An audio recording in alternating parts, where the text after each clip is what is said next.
Gubilla Guerrero. Él es etnohistoriador, ya nos acompañó en alguna ocasión en este programa y ahora vamos con él a Giengola. ¿Y cómo podemos empezar esta plática, Gubilla? Pues primeramente mencionando la importancia histórica de esta fortaleza, de esta ciudadela de Giengola. Giengola es nuestro cordón umbilical con los valles centrales y con nuestra historia que nos une a esta gran historia de la etnia zapoteca, pues que se origina en los valles centrales, en Mogote, en Monte Albán, Mitla, etcétera. Gubilla, ¿por qué deciden los zapotecas construir en una zona tan complicada de accesar? Porque pues ahorita venimos caminando, apenas estamos empezando a subir el cerro y ya se empieza a sentir lo difícil que es subir a Giengola. Pues por la misma razón, Giengola cumple una doble función, una función defensiva y una función ofensiva. Es decir, Giengola sirve para imponerte en lo interno, es decir, para consolidar tu poder ante los tuyos y para defenderte en lo externo. En ese sentido, todos los pueblos han tratado de buscar sitios estratégicos para funciones defensivas. Giengola es el sitio perfecto porque está a un lado del gran río de Tehuantepec, que conecta la planicie costera del Istmo con las sierras que nos conducen a los valles centrales y al estado de Veracruz. Bien. Hace un rato veníamos en el vehículo, veníamos charlando con Gubilla sobre la historia de Giengola y pues quisiera que empezaras a comentarnos un poquito cuál es la historia de Giengola con respecto a los pueblos de la región del Istmo. Bien, pues Giengola es primeramente un sitio arqueológico zapoteca. Es relativamente reciente. Monte Albán tiene más de 2000 años de construcción. Giengola no pasa de los 600 años. Para que nos hagamos una idea y nos pongamos en el espacio temporal, los zapotecas llegamos y nos consolidamos en el Istmo después del año 1400 después de Cristo. Para consolidar nuestro poder se hace necesario pues emprender una guerra de conquista con los pueblos que ya estaban en esta región. Estamos hablando de Guaves, básicamente, Mijes, Zoques y Chontales. Y una vez que ocupas la zona, pues tienes que consolidarla. Y qué mejor que quedarte en un espacio como este.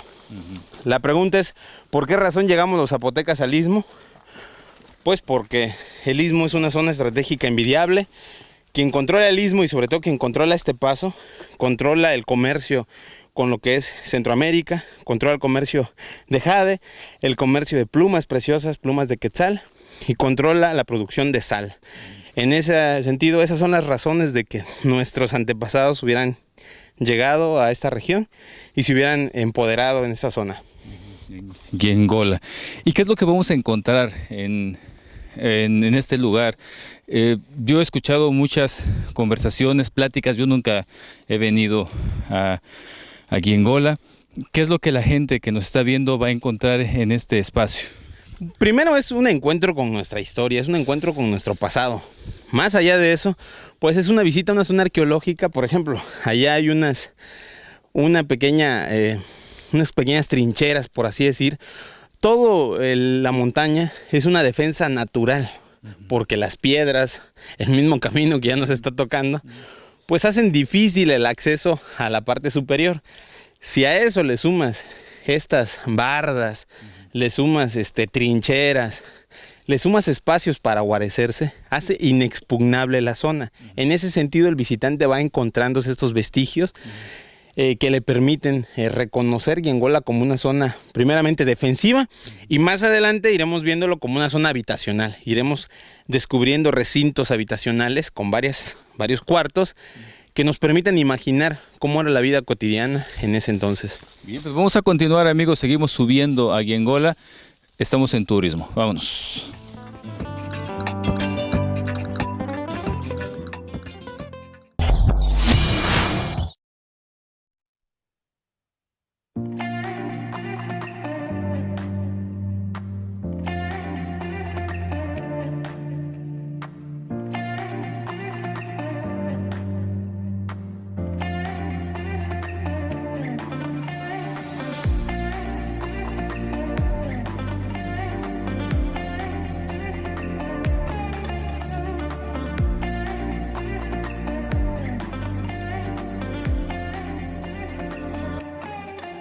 estamos en una especie de almacén. Estamos en los primeros 200 metros de caminata.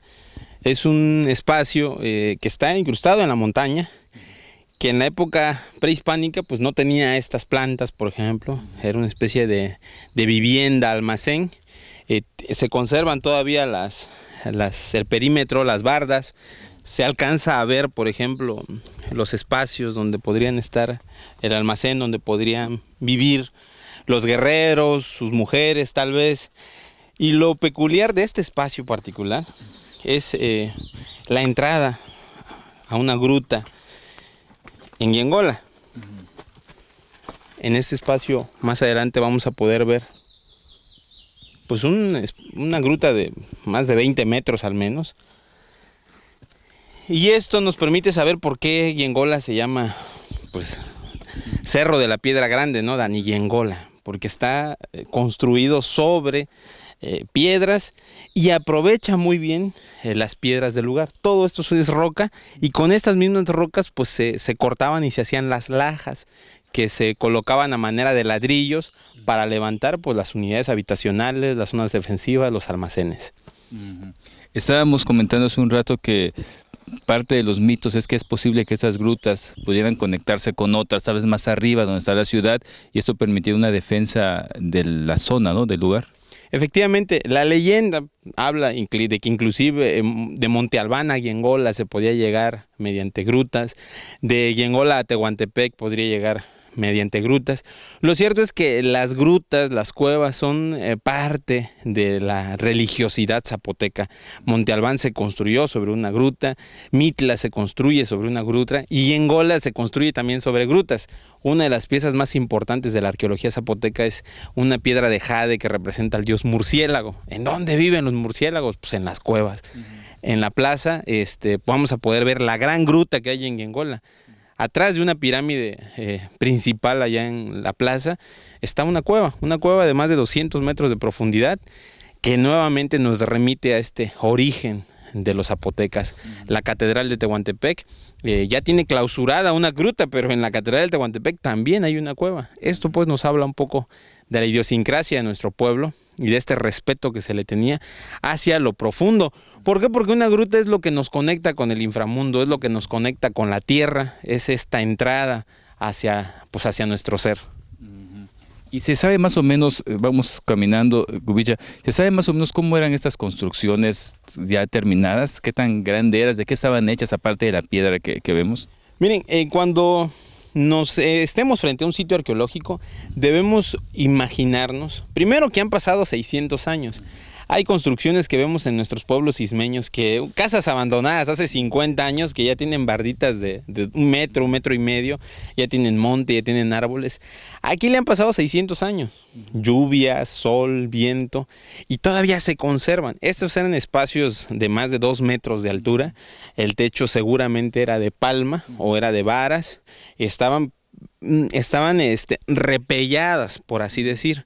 Más adelante vamos a ver vestigio de este repello, se hacía a base de cal, de tal manera que la persona no veía lo que nosotros vemos, piedras, ¿no? Primero veía un espacio limpio, veía un espacio bardeado, fuerte, alto y generalmente repellado, color blanco y en ocasiones con pintura roja y azul. Ese era el espacio que ellos veían, lo que con el paso del tiempo pues ha ido deteriorando.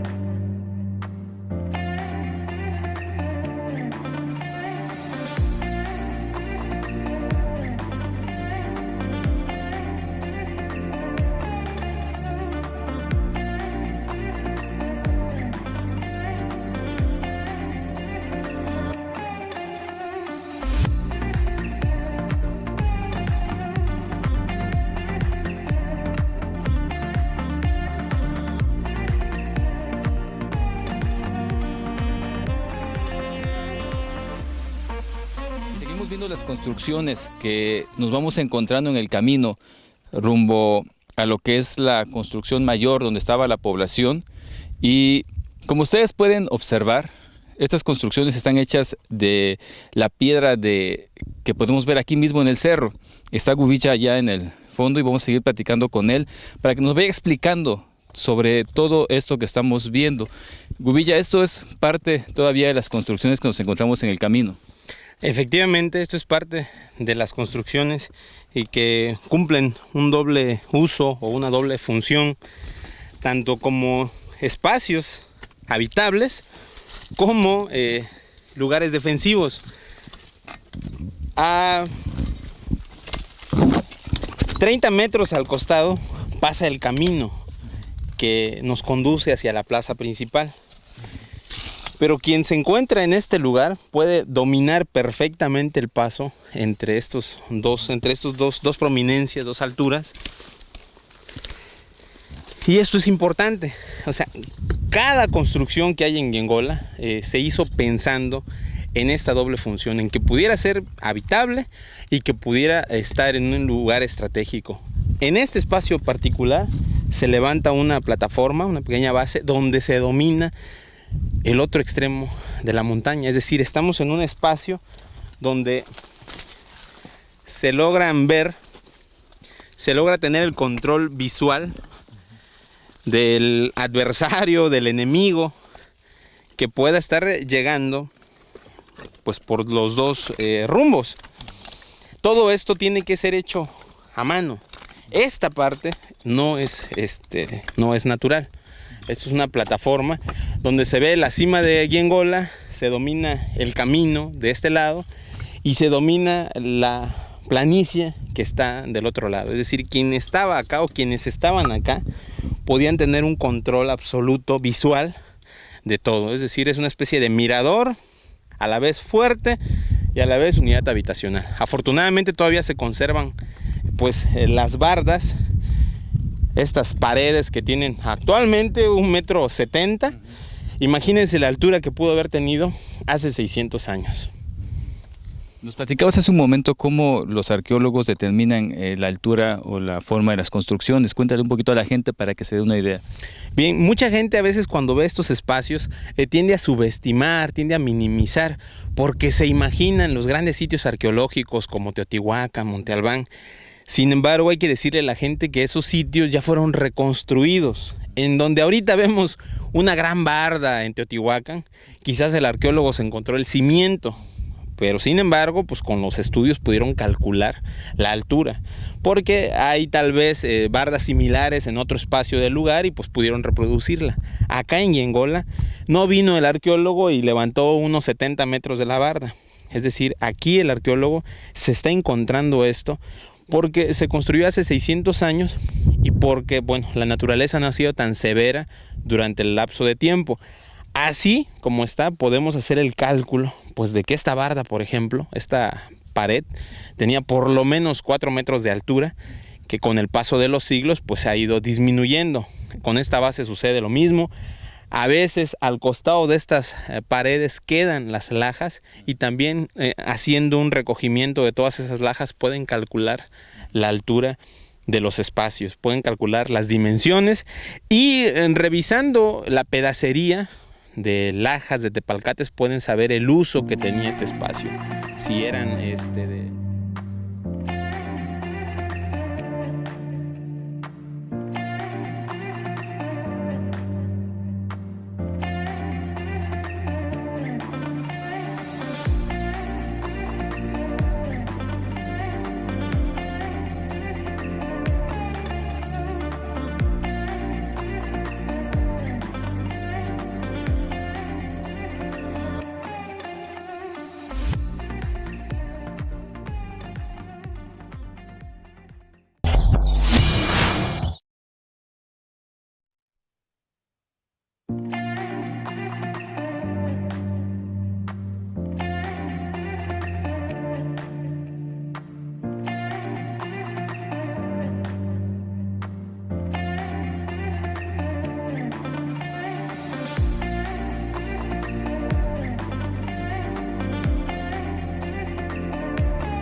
Interesante, Gubilla, platícanos. Este es una muralla no es una pared, no es una barda, es una muralla en el sentido más amplio del término. Es el último anillo defensivo que tenía la plaza principal. Aquel guerrero azteca, texcocano, que hubiera podido pasar, que hubiera podido vencer el cerro, todas las trincheras que vimos antes, y se encontraba con esto. Era un muro de 5 metros de alto por lo menos, que tenía que franquear, que tenía que brincar. En este sentido, pues este espacio era el último reducto que tenía necesariamente que cruzar en caso de querer llegar a la plaza, donde se guardecía la élite sacerdotal, la élite política gobernante zapoteca. Y esto pues le da a Giengola el carácter de inexpugnable. Realmente para nosotros es imposible que alguien, para empezar, hubiera llegado hasta acá. Pero por si lo hubiera hecho, hubiera podido franquear este espacio.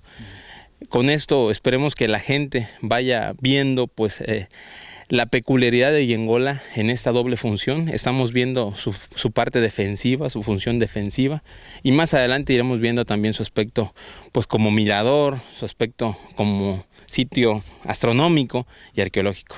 Comentábamos hace un ratito también que esta muralla tiene cierta distancia, es decir, decías que podría medir algunos kilómetros. Sí, de hecho varios amigos han trabajado en esta zona, muchos arqueólogos han medido el espacio y cuentan que por lo menos hay 5 kilómetros de longitud en esta muralla.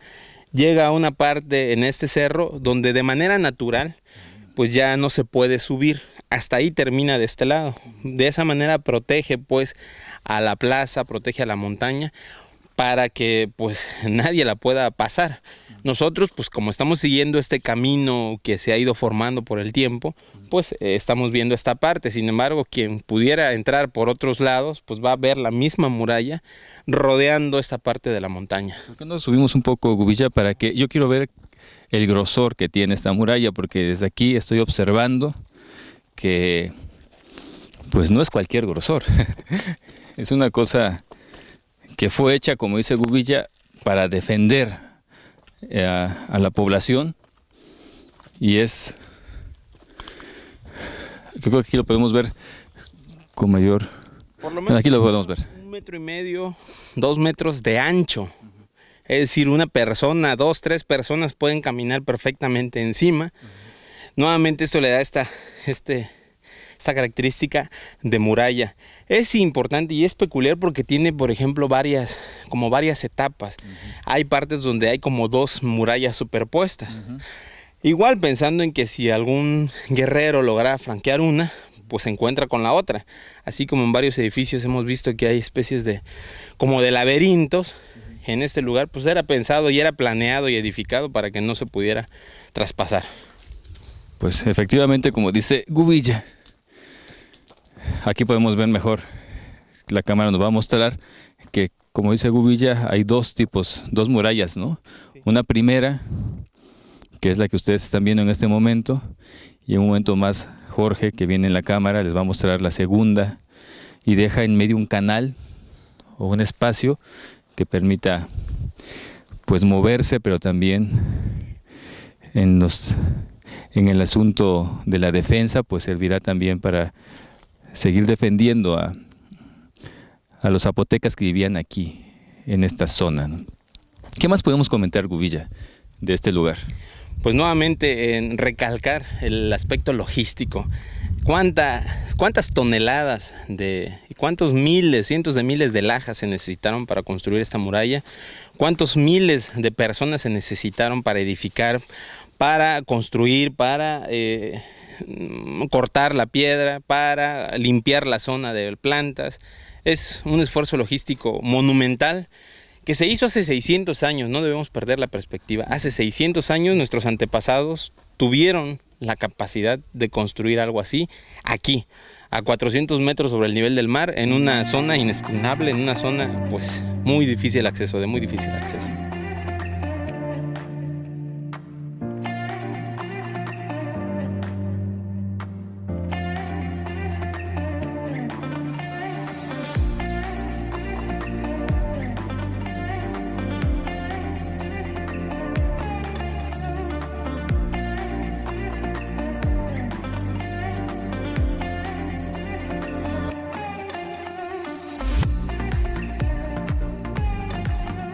Continuamos, amigos, ya estamos en lo que es la ciudad de Giengola. Estamos ya en una parte que Gubilla nos comenta que es como el palacio, el edificio principal, entiendo. Platícanos, Gubilla.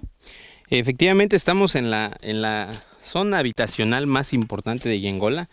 Este lugar es conocido como el Palacio porque aquí habitó la élite gobernante, tanto militar como religiosa. Este espacio consta de 64 habitaciones distribuidos en diferentes terrazas. Hay muros, hay tumbas, hay un mirador, hay una especie de tina de baño. Era un lugar reservado al que solo podía entrar muy poca gente y que mucha gente, inclusive que viene a Giengola, pasa por alto porque está a un costado del camino. Estamos en una pequeña elevación, es una especie de patio central que cuenta con 4 edificios, con 3 edificios aquí y uno allá, que nos remite a Mitla. Los paisanos que hayan podido ir a Mitla y puedan acordarse de estos patios centrales que tienen pequeños templos, es una zona similar. Era un lugar que seguramente se utilizaba tanto como adoratorio, por ejemplo, o incluso pudiera servir también como un espacio de vivienda. Efectivamente fue una ciudadela, es decir, una ciudad como guarnición militar, una ciudad que servía para protegerse. Bueno, estamos entrando en las escalinatas, se alcanzan a ver todavía los dos costados, la escalinata. Y fue el núcleo de un conflicto entre la etnia zapoteca, el reino, el señorío de Tehuantepec y la Triple Alianza. Aquí a la izquierda podemos ver una especie de tina de baño. Todavía se conserva, tiene el estuco y los arqueólogos consideran que aquí era una especie de baño, literalmente eso era una tina donde se bañaba la realeza. Y aquí en Giengola y en este espacio donde estamos es donde habitó la realeza, no solo durante el conflicto. Es importante mencionar que esta ciudad no se construyó solo para la guerra o durante la guerra.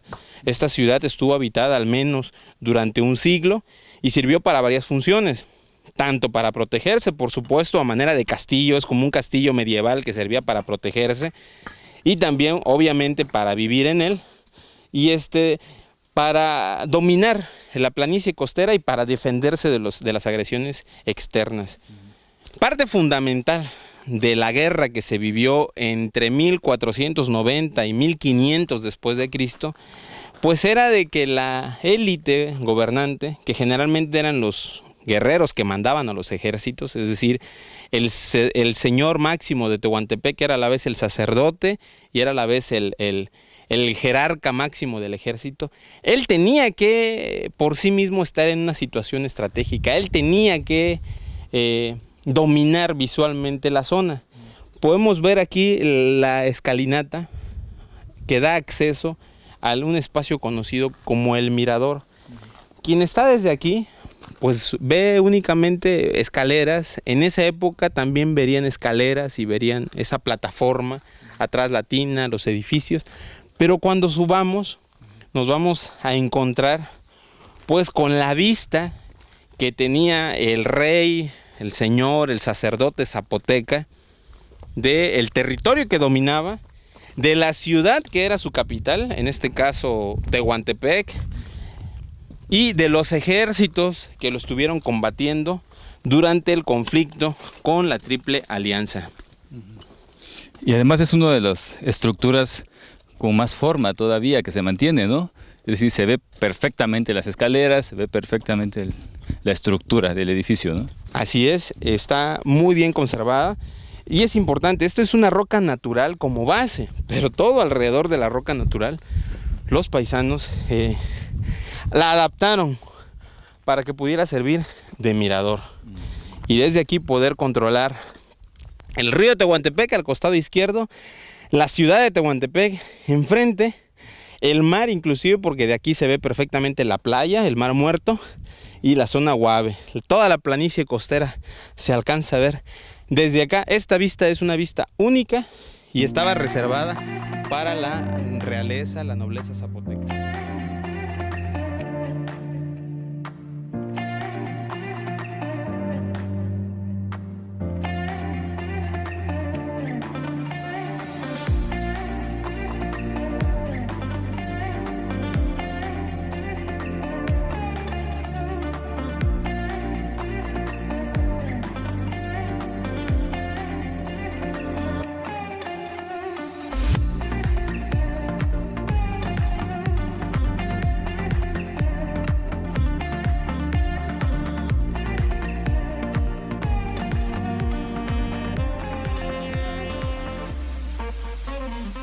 Bueno, estamos ingresando a este lugar para conocer un poquito de cómo eran las tumbas en la época prehispánica.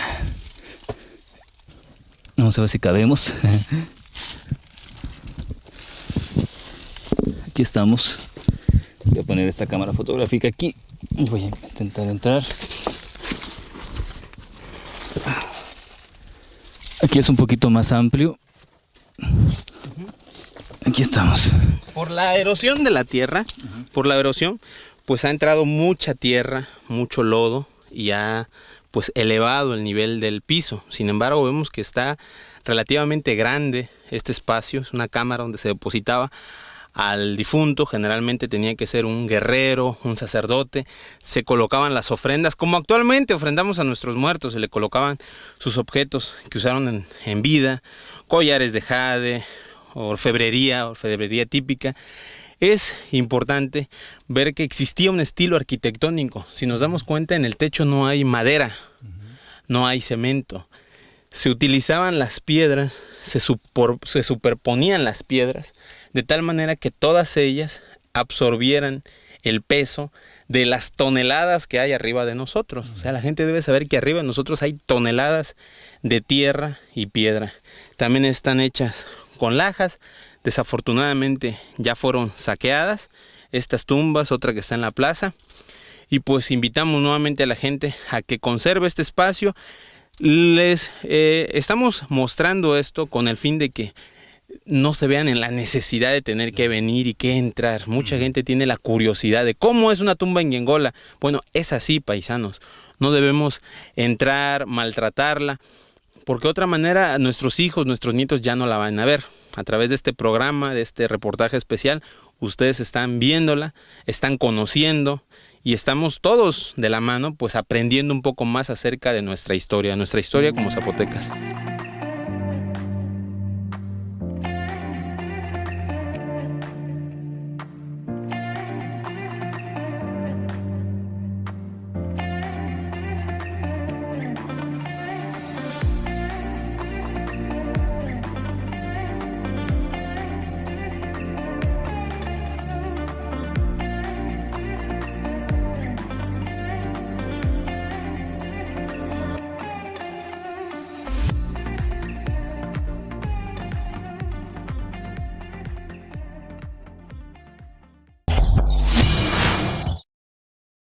Amigos, continuamos en Turismo y estamos en esta parte de Yengola donde estamos viendo estas estructuras que son basamentos piramidales. Que nos siguieras platicando un poco qué es lo que estamos viendo en este momento. En la plaza de Yengola, que originalmente de manera natural era un barranco. El público que pueda ver las tomas se dará cuenta de que de este lado hay una montaña, el cerro, de este otro hay una pequeña montículo de piedra, y acá fue naturalmente una barranca que fue aplanada con cientos de toneladas de tierra y piedra para poder construir esta plaza. Era parte del estilo arquitectónico zapoteco, era construir sobre montañas. El más grande ejemplo lo tenemos en Monte Albán. Hay dos pirámides, dos basamentos piramidales. Sobre cada una de ellas pues estaban los templos, que actualmente pues ya no se encuentran. Fueron tanto destruidos, porque luego en la ocupación colonial se destruyeron los templos, por el tiempo también. Está este patio hundido, que es un estilo característico de la arquitectura zapoteca. Tiene aproximadamente 2 metros de profundidad. Tiene un pequeño adoratorio en el centro. De este lado hay una tumba también, se dice que era de guerreros o de sacerdotes. Y al costado hay un juego de pelota.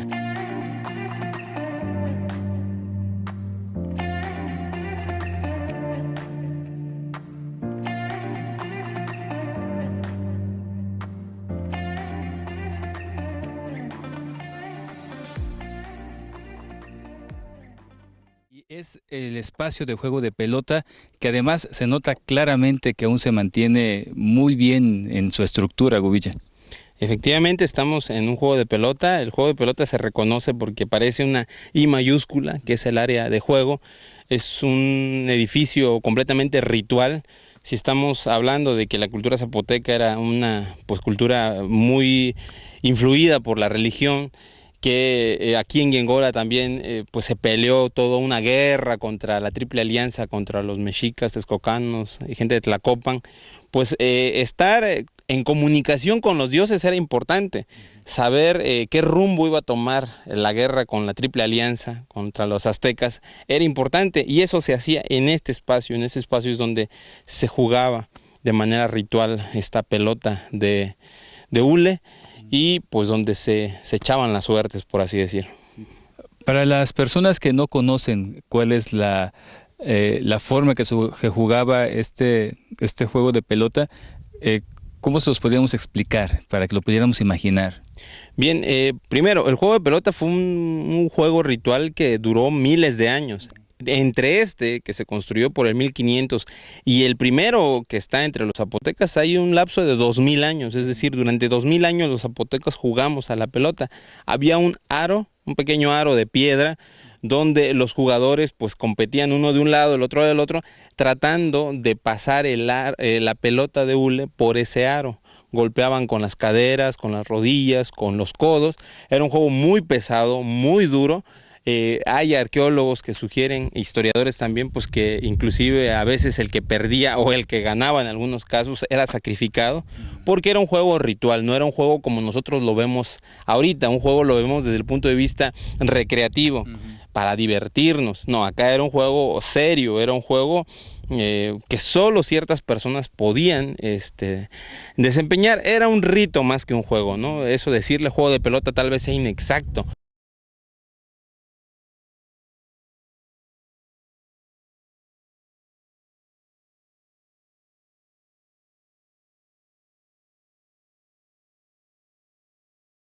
Y vamos a entrar a una caverna que está detrás de la pirámide que comentaba Gubilla, y vamos a conocerla.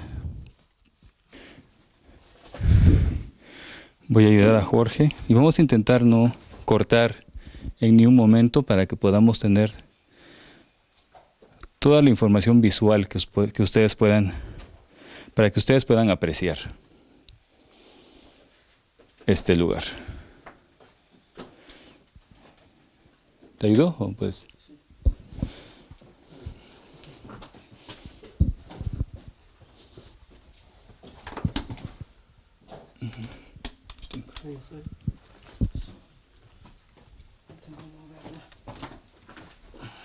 Aquí ya se ve como una bóveda. bóveda. Vamos a continuar bajando. Allá está nuestro amigo Gubilla y vamos a platicar con él para que podamos conocer este espacio.